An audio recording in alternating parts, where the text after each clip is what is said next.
I pretended to be deaf for 3 years just to see what people really thought of me, and it destroyed my entire family. It started junior year when I got a severe ear infection that left me temporarily deaf in both ears for 2 weeks. During those weeks, I learned to read lips and discovered something fascinating. People say horrific things when they think you can't hear them.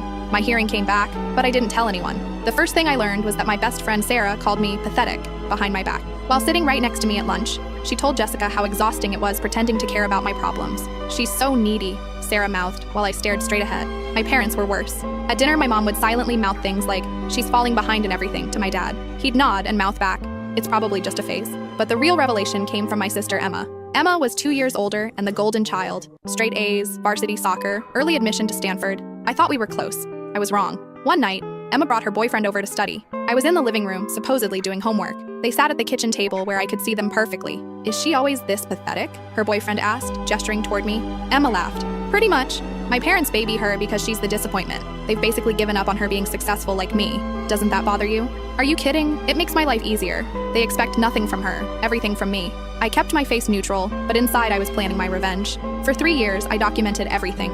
My parents had a betting pool with relatives about whether I'd graduate high school. My guidance counselor told colleagues I was a lost cause. Even my grandmother told my mom she was embarrassed to introduce me to her bridge club. The breaking point came at Emma's graduation party. The whole extended family was there, celebrating her acceptance to medical school. I sat in the corner playing the part of the disabled sister. That's when I overheard my parents talking to my uncle. "We're honestly relieved," my dad said.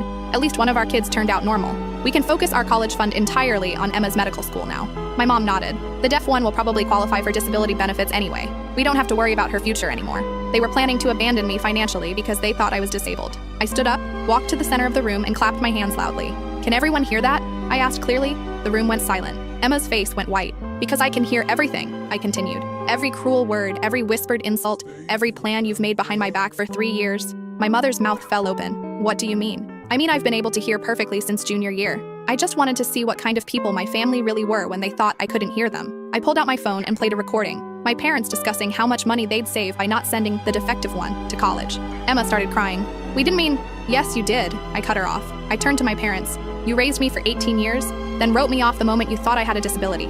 I picked up my graduation gift, a cheap bracelet they'd clearly grabbed last minute, and handed it back to my mom. "Keep this. You'll need to save money now that you only have one daughter." I walked out and never went back.